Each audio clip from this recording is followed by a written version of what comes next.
Tunamshukuru Mungu kwa masaa mema ambayo ametupa tukiwa mahali hapa. Mungu wa mbinguni apewe sifa. Neno la pili, dushimiye apotre. Tunamshukuru mtume. Imana iguhereze umugisha. Mungu wa mbinguni akubariki. Yemwe twirinda kubesha tukiri hano mwisi. Tujilinde kudanganya katika ulimwengu huu. Cyo kintu kibi kibaho. Ni kitu kibaya ambacho kinakuanga. Tubonanye nawe akanya gato. Tumeonana naye kwa muda mfupi tu. Tuvugana akanya gato. Tukazungumza kwa muda mfupi. Akanya gato. Tukapeana mpango kwa muda mchache tu. Akanya gato. Tukafika hapa kwa muda mchache. Mukanya gato. Na tunataka kurudi katika muda mdogo tu. Amen. Ngo turangize. Lafu sasa avuga buke, akanena machache, ariko kubera ibiturimo, lakini kwa sababu ya yale ambayo yamo ndani mwetu twumva cyane, tukasikia sana. Tumaze kumva, tuliposikia, kurya umwuka uyu duhaye tuvuga, roho hii ambayo tunazungumzia, n'uyu mubiri twambaye, na mwili huu ambao tunavaa, bigira intambara, vina vita. Uyu mubiri, mwili huu utangira kurwana n'umwuka, ukaanza kugombana na roho. Mubiri uravuga ngo dutahe, mwili ikasema twende nyumbani, umwuka uravuga ngo yaye, roho ikasema hapana. Haba intambara ntobabwira nani, kukawa vita ambayo siwezi waambia. Niyoga narimvuze ngo kubesha ni bibi. Ndiyo maana nawaambia kudanganya. Tumaze kwemerera apotre, nikamwambia wenzangu tumemkubalia aposo. Tumara ese niduhure ejo tuzovuga ngo mushana, alafu tukikutana kesho tutasema vipi? Turavuga ngo Mana yo mwijuru. Tukasema ewe Mungu wa mbinguni, utugeze ahubwo mu ikanisa gusa tubonane gutya, utufikishe hapa kanisani tuonane tu, alafu tuende nyumbani. Bizoba bihaga. Hayo yatakuwa yametosha. Kwa hiyo Mungu wa mbinguni asifiwe. Mwuka na roho ariwo waganjije umubiri, kwa sababu yeye ndiye ametawala mwili. Turagushimiye ku gikorwa cyiza duhaye. Tunakushukuru kwa ajili ya thamani unatupa. Na tunaonana tena. Abakristo, Wakristo, turabashimiye, tunawashukuru kubana natwe, kuwa pamoja nasi, natwe tukaba tubanye nawe, nasi kuwa pamoja nanyi. Imana ibahereze umugisha. Mungu wa mbinguni awabariki. Cya gatatu, neno la tatu, shimiye bene data tuzanye. Nashukuru wa ndugu ambao tumekuja nao. Byari bitugoye, ilikuwa ni ngumu. Twaje mu modoka zitugeza hara zigasubira tukazisubizayo. Tulikuwa tunakuja na gari ikitufikisha hapo inaturudisha. Noga umubiri nawo n'ubundi bwenge busanzwe, na mwili na hekima ambayo ni ya kawaida. Bakatubwira tse ko mugiye, katuambia je, mnaenda? Urava mwiki na maguru muruke umoja, mtatoka mwiki na miguu mpaka umoja. Turavuga ngo izo si ibyayo. Tukasema hayo si yeye. Abantu bakarushwa n'ibitari ibyabo. Watu wanazungumza mambo si yao. Abashaka kuducogoza ngo tureke. Hao ni wenye wanataka tukatisha tamaa tusiende. Tureke tugende. Tukamwambia acheni tuende. Turebe ko tugende na maguru. Tuende tuone kama tutaenda na miguu. Wene data hano akaba afite imodoka. Ndugu huyu ana gari. Keriwe yamatuza. Yeye akatuleta. Atugeza. Akatufikisha hapa.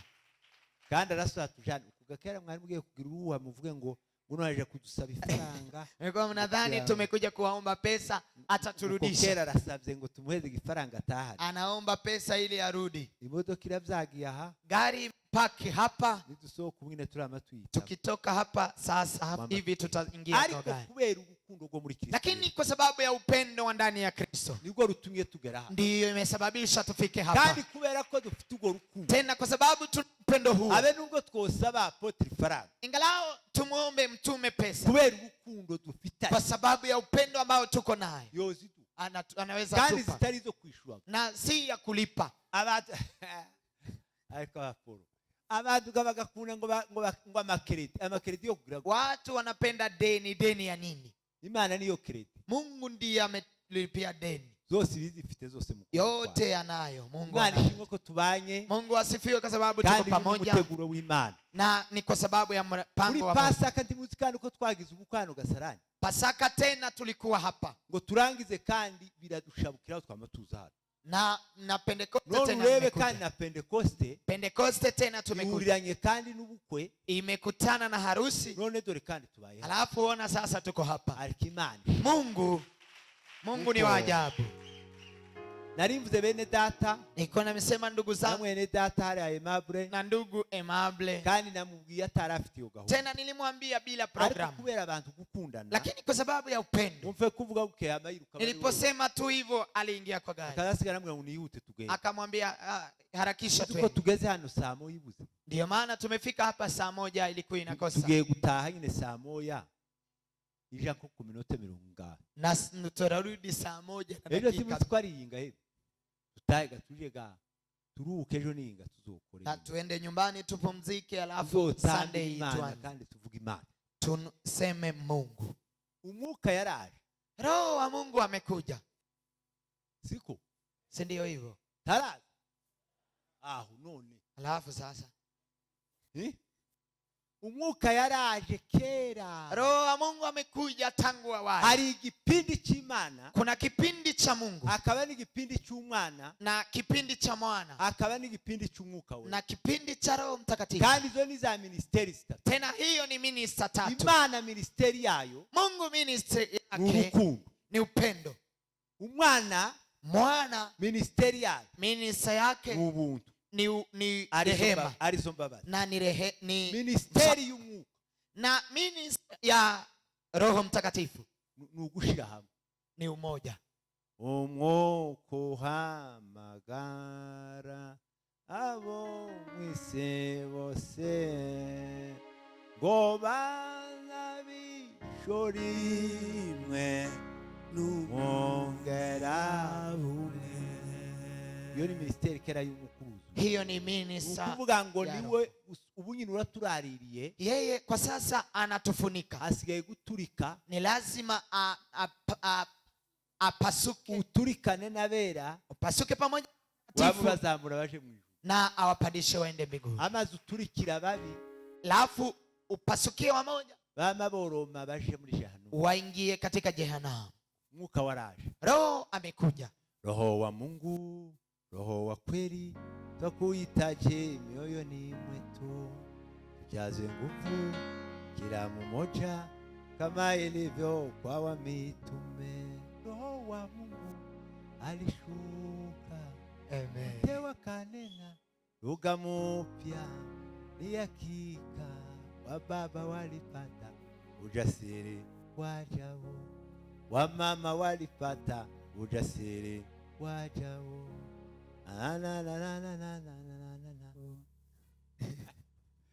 Ariko umwuka ni mwiza baje, umwuka waraje, Roho imekuja, kandi Imana ishimwe ko yatuje muri twebwe. Tena Mungu asifiwe kwa sababu amekuja kwetu. Kera yule ambaye tulikuwa tunazungumza zamani ikawaonekania kwa muda mchache, ariko ubunyine, lakini sasa uracecetse muri, umenyamanza ndani yako. Nimubwire uko abafite umwuka, pandisha mkono wewe uko na Roho, uvuge ngo amen. Amen. Tawo twosengera ngo tumusengere mu mwuka, hakuna yule tutamuombea Roho wa Mungu aje, uko tuba tugiye kudanganya. Hapo tutakuwa tumekuja Yesu wazamutse, Yesu amepanda, ngo hariho umwuka w'Imana, sema kuna Roho wa Mungu, akaba umwuka wa Kristo, kuna Roho wa Kristo, akaba umwuka w'isezerano, na Roho wa agano, akaba umwuka w'ukuri, Roho wa kweli, akaba umwuka w'uguhorahoza, na Roho akaba umwuka wo guhindura umuntu musha, Roho wa kumbadilisha mtu kuwa kandi ibyo byose bigiye bigira ibisobanuro. Tena hayo yote yana ufafanuzi wake, umwuka w'Imana, kwa sababu ya Roho wa Mungu nukuzurema, ni vile unaumba. kubera igiti witwa umwuka wa Kristo. Kwa nini unaitwa Roho wa Kristo? Uko woherejwe na Kristo, ni kwa sababu umetumwa na Kristo. None Kristo yarohereje umwuka, kwa nini Yesu Kristo ametuma Roho na amekuja? None ni gute kandi usuba kuvuga ngo Mana ngumpereze umwuka? Kwa nini sasa tuseme Mungu nipe Roho? Urausaba ngo uve kandi unaomba utoke wapi tena? Watu wa Mungu msemeni amina. Amen. Waraje, umekuja tangu awali, umekaa ndani mwetu. Reka dusome ivyanditswe nimara, acha tusome maandishi alafu twishimire muri uwo mwuka, tufurahi katika Roho. Igitabo cha Ezekieli 37 no ku murongo wa mbere. Daniel 31, Ezekiel 37 murongo wa mbere, mstari wa kwanza. Biblia ivuze gutya, Biblia inasema, ukuboko k'Uwiteka kwangezeho ansohora ndi mu mwuka, aramanura angeza mu kibaya cya cyari cyuzuyemo amagufwa azengurukanaho yarakikije hose, maze mbona ari menshi cyane muri icyo kibaya, kandi yari yarumye yose.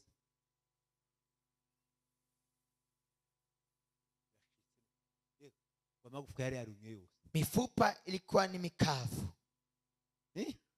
Baru ngo amagufwa yari yarumye yose, mifupa ilikuwa mikavu. Gatangiriye ku magufwa, nimeanzia kwa mifupa, tutapika kwa nyama, tufike mishipa. Ukuvuga ngo muri iki gihe tugezemo, katika nyakati hizi ambazo tumefika, bamwe barumye, wamoja wamekauka, bumana amaraso, wakakaukiwa hata damu, habe n'imitsi irahangarara, hata mishipa ikaganda kugeraho neza bagera ku mwisho gwo mpaka wakafika mwisho kabisa. Gatatu, mstari wa 3, maze arambaza ati, mwana w'umuntu, mbese aya magufwa yabasha gusubira kubaho? Kubaho? Ndamusubiza nti, mwami Uwiteka niwe ubizi. Arongera arambwira ati, hanurira aya magufwa maze uyabwire uti, yemwe mwa magufwa y'umwe mwe, nimwumve ijambo ry'Uwiteka. Uku ni ku mwami Uwiteka abwira aya magufwa ngo, dore ngiye kugushiramwo umwuka ngo mubeho, ngiye kubateraho imitsi, bakwizeho inyama, kandi batwikirize uruhu, bashireho umwuka, mubone kubaho, mumenye yuko ndi Uwiteka. Amen. Mwarangije gusoma Ezekiel? Mwamubonye Ezekiel? Umempata? Hari bamwe none batangiriye mu itangiriro, kuna wamoja wameanzia mwanzo.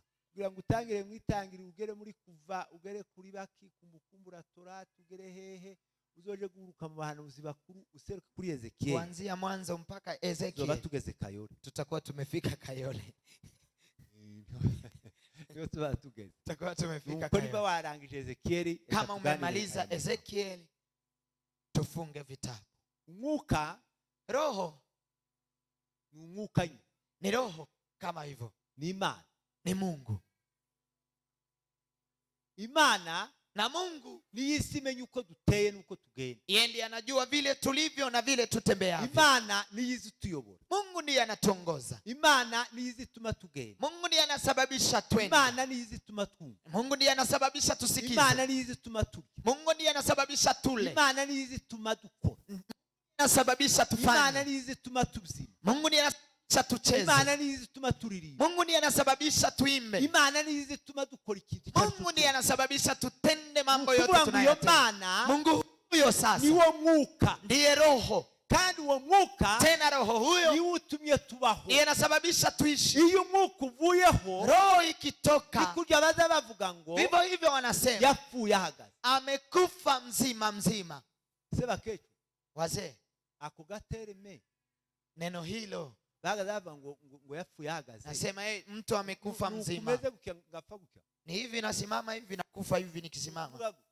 Nikusema kuvuga ngo umuntu ngo apfuye ahagaze, kusema mtu amekufa mzima mzima, ngo yapfuye ahagaze, hana kitu akifanyacho. Ese ni huku mpagaze, ni hivi ambavyo nasimama, cyangwa nuko kutasinga wewe, ama ni kupiga chini na naanguka.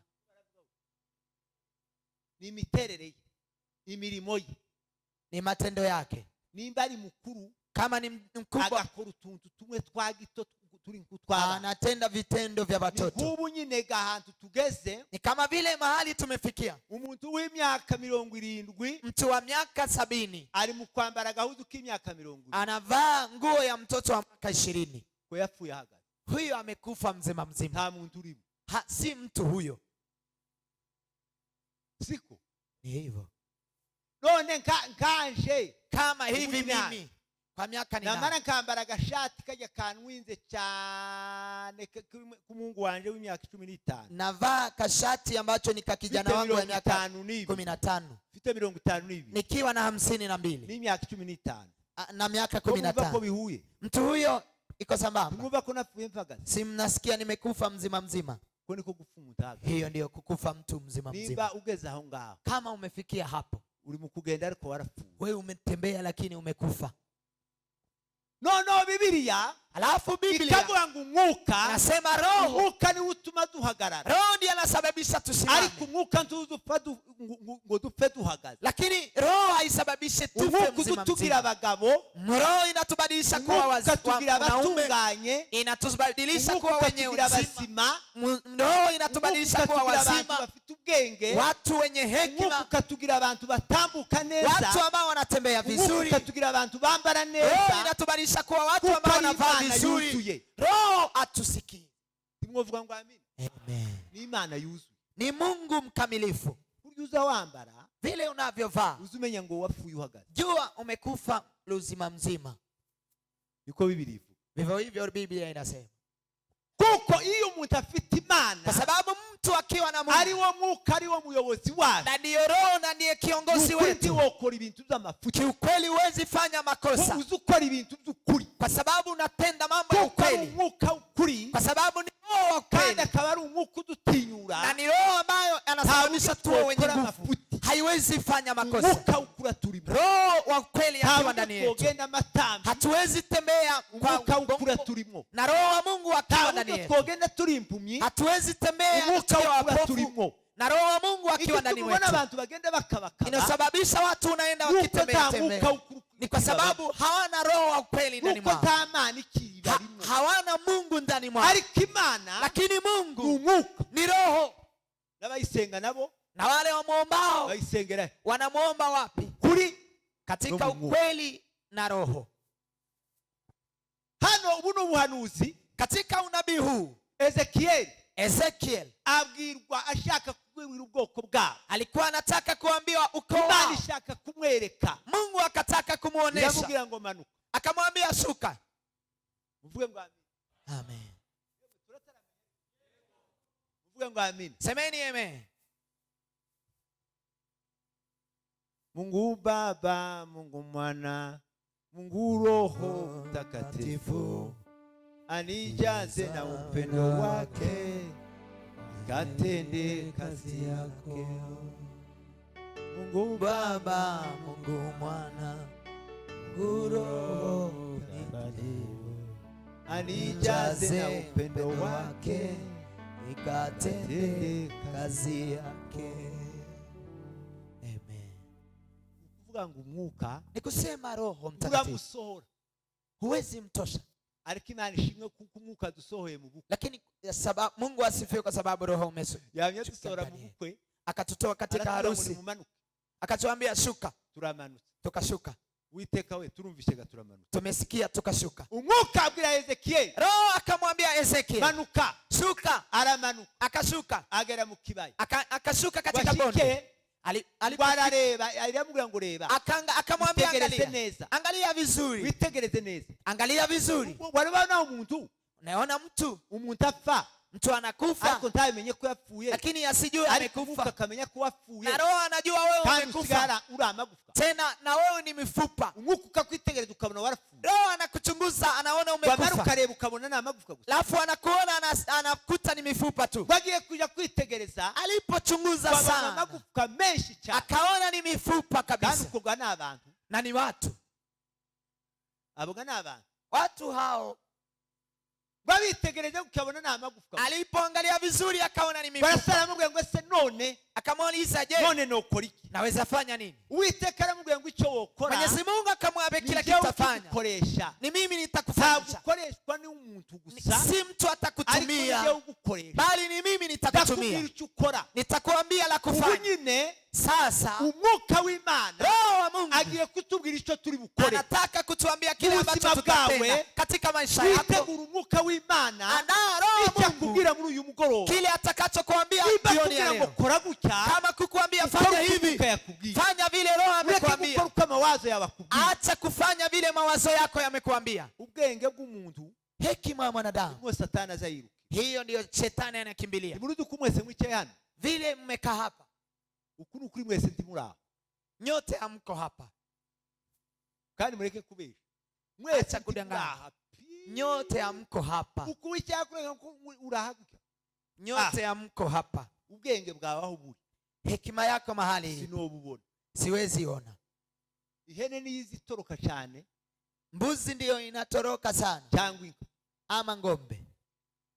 Ukubwenge bwawe hano wicaye gute? Akili yako mahali umekaa hapa. Gute? Hapa hivi. Bakuri aba ngaba bara. Anzia kwa hao. Abe nukumva mvuga gute? Hata hivi nasema hivi. Ubwenge ntibura. Akili haiko hapa. Ukubunyine kerumwe afite karikire yiwe. Mmoja anapiga hesabu zake. Ejo bizogenda gute? Kesho itakuwa hivi. Ese nidutabira genda gute? Tukirudi nyumbani itakuwa vipi? Umugore yiriwe gute? Mke ameshindaje? Batabonetse hano. Hajapatikana hapa. Ari he? Ako hapi? Umwana niba byagenze gute? Mtoto kama imekuwaje? Ese ejo tuzorya iki? Kesho tutakula nini? None turararira iki? Leo usiku tutalalia nini? Wose ubwenge kera buri hariya muri. Si hiyo ni akili iko huko. Ukura yangu burahangase. Unadhani iko hapa? Kera bwatabanyika. Imetawanyika. Umugabo umwe, mzee mmoja, turi mu ishuri twicaye, tukiwa shuleni tukikaa, baramureba gutya, wakamwangalia. Mwalimu ngo amurebe abona, mwalimu alipomwangalia akamwona hayuko hapa, akamwita jina. Uko nohamagara Baruhura, kama hivi naweza muita Baruhura. Baruhura au yokuita ngo avuge ngo preza, angesema na yamavuga ngo karibu, akasema karibu. No alafu mwalimu aravuga ati kuvuze ngo karibu. Mwalimu akamuliza, je, umesema karibu? Zagenze gute? Imekuwaje? Aramubwira ngo kuvugisha ukuri. Akamwambia kiukweli, ukweli mzee, mimi si yuko hapa.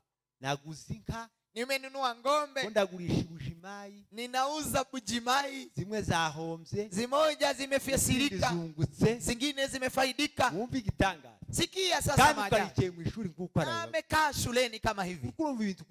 Nasikia vile akili inatembea. Satani azakora. Tena kile shetani anafanya. Yirukira mu bwenge. Anakimilia katika mwuka. Tena kwa roho. Tahagira. Hawezi fika. Aratinya. Anaogopa. Kuko ari Imana. Kwa sababu ni Mungu. Yovogera umwuka. Hawezi ingia katika roho. Ubwo tuja mu mwuka. Kwa sababu tunaingia roho. Ngo dutegeke. Inapongoza. Kiukweli. Kitana mukira byara umusaruro. Hii kongamano ya leo itakufaidisha. Nimuvuge ngo amina. Amen. Kuko tuzoba turi hano. Kwa sababu tutakuwa hapa. Aramubwira ngo Ezekieli we. Akamwambia Ezekieli, ubali je ugiye kugutegeka. Sikiza, ni mimi nataka kukuamuru. Mifupa hii itaishi tena. Tena utayaona na macho yako. Nawe nibo wali warapfuye. Kiwa wewe umekufa. Nibo wali warumye. Kiwa wewe umekauka. Tegera ijambo. Sikiza neno. Urongera ubeho. Utaishi tena. Uvuge. Tena useme. Na ufanye kazi. Amen. Muvuge ngo amina. Semeni amen. Ari ku mwuka w'Imana. Roho wa Mungu. Mwuka wera w'Imana.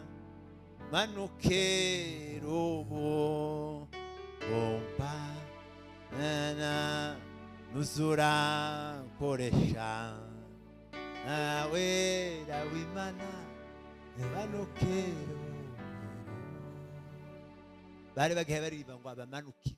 Walikuwa naimba. Sisi tu. Ahubwo nukumubwira ngo mwuka we. Nikumwambia roho. Uri muri jewe. Wewe ambao unaishi ndani mwangu. Tuhindura mu buzima bwanjye. Fanya kile utabadilisha katika maisha yangu. Badilisha katika maisha yangu. Tukorera mu buzima bwanjye. Nitendee katika maisha yangu. Tambwe. Nipe kupiga hatua. Nitoke mahali nilikuwepo nifike mahali kwingine. Ariko ngacura. Piga keyboard. Ari abiravuga ngo imigezi y'amazi y'ubugingizo gira. Lisema izatemba iva mu nda yanyu. Yaje apani y'Imana. Abantu bakabaje kuzana amakomantere ngo mwami Yesu we ngo imigezi y'amazi zotemba iva mu. Sema Mungu wangu y'Imana. Maji ya nani? Ya Mungu. Yaje ni maji yangu. Imigezi y'amazi zodudubiziva muri jeri cyagega cyo kusema kwa lugha. Batasema kwa lugha mpya. Bose ngo bakamabuza. Wote wanasema kwa lugha. Kuriyaga abapotere igihe bamaze kugera mu mwuka gutya abamwe gabagira gutukomanteri tumwe bakamba ngo turi gukora sirimbana twega tumaze kugeraga bakazana. Wamoja wakifika katika roho turi gukora sirimbana n'umukazana. Wanauliza ondarogana n'umukazana se anacheza katika na yabari bavuze ngo ukora rogana n'umukazana. Wangesema nafanya uchawi na mtoto. Lakini kusema nacheza na mtoto mwuka guturimo. Ni roho ambaye ako ndani mwetu. Ni roho ambaye inatulilisha. Lazima mfanye kile ambacho umeitiwa. Nao gabwa ubwenge bwawe. Afuwe akili yako. Ukakubwira ngo kuri yakoragira gute. Inakuambia anafanya nini. N'abana n'abishwa. Anafanya na watoto na wipwa. Mbingu haina wipwa. Igira bakazana. Na haina watoto. Igira buzukuru. Haina wajukuru. Igira abagore n'abagabo. Haina wazee na wamama. Mwuka gusa. Ni roho tu. Ariyo Mana yuzuye. Na hiyo ndio Mungu mkamilifu. ayiwe yeah.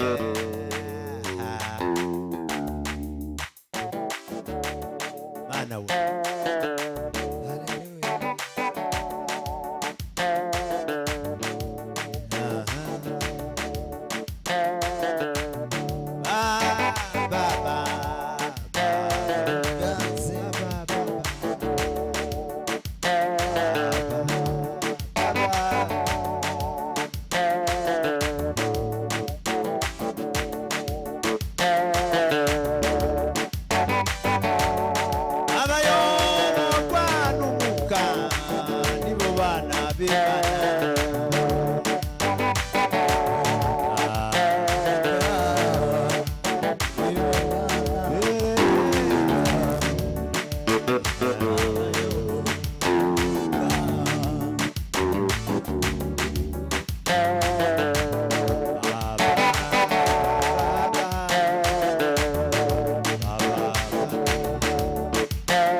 kusema Roho Mtakatifu umurere w'ubuntu bwe uri mu mutima wanje agakiza ke murije yavuzwe mwa Yesu umutima uraririmba uko nabohowe rwose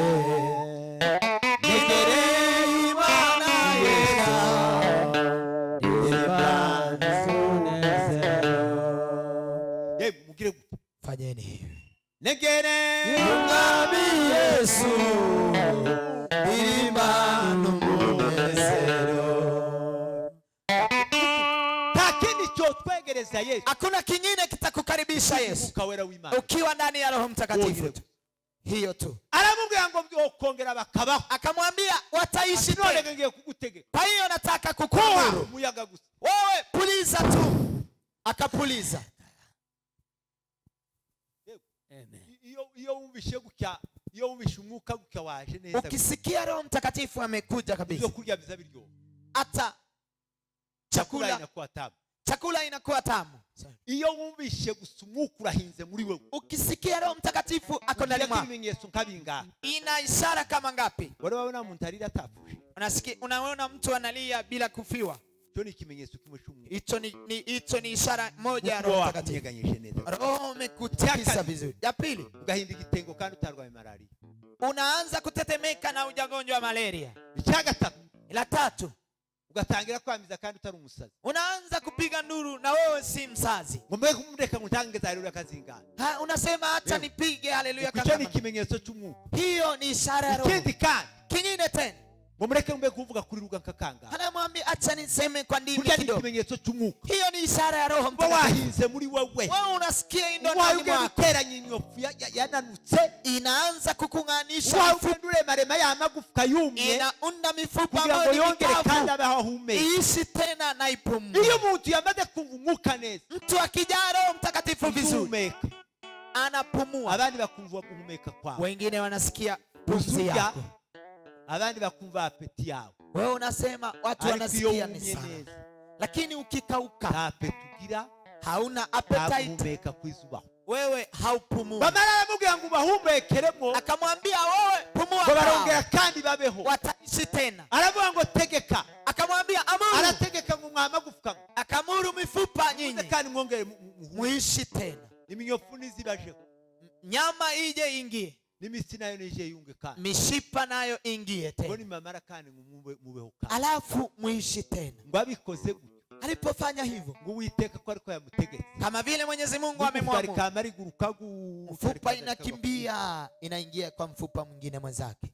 Ukuvuga ngo iyo mwuka yatuje. Usema Roho akiwa ndani mwetu. Jewe nzaza ngahura na apote. Mimi naja namkuta mtume. Tukabaga turakundanye. Tunapendana hapo. Ko burano. Nasikiza. Mwuka garagurutse neza gutya. Roho amekimbia hivi. Mwuka kamuza neza mara gushika gutya. Amagufwa y'amavi yombi akamahura. Mifupa ya magoti inakutana. Tubaye umwe kera. Tumekuwa mtu mmoja. Tena umoja ni nguvu. Na hige tutafita umuka. Na kama hatuna Roho Mtakatifu, ndio maana unakuta tumegawanyika. Mfupa moja inaanguka huko, mingine inaanguka huko. Yarangiza akavuga ngo, alafu anasema turakandi utegeke amuru tena misikandi mishipa tena mishipa ndio inapeleka damu. Kandi babwire ngo bahuze imitsi yao. Alafu waambie wakutanishe mishipa. Twahura gutya, tukikutanisha hivi tugashuha. Ariko umuntu ari wenyine azakonja. Mtu akiwa mwenyewe huwa anasikia baridi, lakini tukiwa wawili tunasikia joto. Mwakonje nuko muba mwenyine. Mmekuwa baridi kwa sababu nyinyi ni wenyewe. Ariko ni musaba umwuka wera w'Imana. Lakini mkiomba Roho Mtakatifu, arabongerera imbaraga. Roho ataongeza nguvu. Kandi arabongerera amagufwa beho. Naongezee mifupa ishi. Neza musabane. Alafu muwe na uhusiano. Urukundo ruhuye. Muwe na upendo mmoja. Mara mube bamwe. Alafu muwe mmoja. Mara mwongere mubeho. Muishi tena. Mara mushimi izina ry'Uwiteka. Amsifu Mwenyezi Mungu. Kwa sababu tumekuwa abantu bagitatanye. Lakini watu wakiwa wamegawanyika hiyo, watu ambao hawasemi limoja, hao ni mifupa mikavu iko katika bonde. Acha Roho wa Mungu ambaye yuko ndani mwetu abadilishe kitu katika maisha yetu. Tengeneza maisha yako katika jioni ya leo. Mvuge ngo amina. Semeni amen. Turarangisha. Tumemaliza. Apotre ngwini. Tumekuja. Wina. Kuja hapa. Mvuge ngo amina. Abakristo mvuge ngo amina. Amagufwa yumye yari mu kibaya. Dorutuye mu gihugu cy'ubutayu n'ubutayu. Iwabo w'inyamaswa nene n'intare ziruma. Garuka none utiba mu kidatugwa. Umezi zira nziza dore twegereye iwacu. Insinira arambye abantu bamaze kumana amagufwa yari mu kibaya. Insinira arambye abantu bamaze kumana amagufwa yari mu kibaya. Uvuga ngo amina. Amen. No Pentecoste kera watu atingalawe wamekauka kwa sababu msafara ni mrefu, lakini Roho amesema tekerezeho, wewe jioji uangalie tena umbe ureme shutini mureme uzamuna umwami mwiza ubupfubyi ndetse n'ubupfakazi tuzaba tubisezeye. Ukuri ndabarahiye, ukweli nawapia, nitugira umwuka wera w'Imana, tukiwa na roho wa Mungu, ubupfakazi tuzobusezera, ubupfubyi tuzobusezera, ujane na yatima tutaiacha, zote tuzobigura ngo bye, yote tutayambia kubera ko dufite umwuka, kwa sababu tuna roho utadusubiza mu bubata, roho ambaye haturudishi katika utumwa. Dufite umwuka udutinya, tuna roho ambayo inatumara ubwoba, inatumaliza uoga, inatupa uwezo. Nimugire gute? Amen. Nimugire ngo amina. Haleluya. Ariko Mana we, musa burya ukura byinye gukya ngo byine, ulipocheza nikasikia na nataka kucheza, yeye ni mdogo yeye kwanza, ariko umwuka iyo yaje, lakini roho akikuja sote tunakuwa shaba. Hakuna yule ambaye hajui. Nitutakuguruka twese uzosigara inyuma y'undi, tukipaa kuna yule atabaki nyuma ya mwingine. Mwuka zama tuhamagara uko roho atatuita sote kwa upese gukitwama sote uko dufite amababa, kwa sababu tutakuwa na mabawa. Abategereje Uwiteka bazasubizwa mu imbaraga, bazagurukisha amababa kibisigabe gucogora. Kunda abankunda, abashaka nibo bazambona. Amen. Niyitege abarambiwe n'abadashoboye niyibashoboza. Kubita kupre. Hallelujah. Uvuga ngo amina. Hallelujah. Reka tubyinire Imana. Acha tumchezee Mungu. Turarangije. Tumemaliza. Jambo ryavuze ngo neno limesema saba imbaraga, omba nguvu, na umwuka wo yaraje, roho amekuja. Tekereza aho uri wewe wenyewe, fikiria mahali ulipo peke yako, uvuge ngo mwuka we, useme ewe ngao utunganye neza, wewe niandae vizuri, noze neza, nioshe vizuri, ndememwe amagufa, niumbie mifupa, iminyofukana, weka nyama, subiza mu mwanya mwiza, niweke katika aho nagiye nafasi nzuri. Mahali nimeenda ni mbaya, natagaraye, nimepotea, ariko sio akantu nunge, lakini niunge tena, akantu ngira umuntu muzima, unifanye mtu mzima, numve, nisikize, nimara ndye, alafu nikule, nimara nkore, nifanye kazi, alafu nitembee. Imana ibahereze mu ngao turagasha.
That's the way.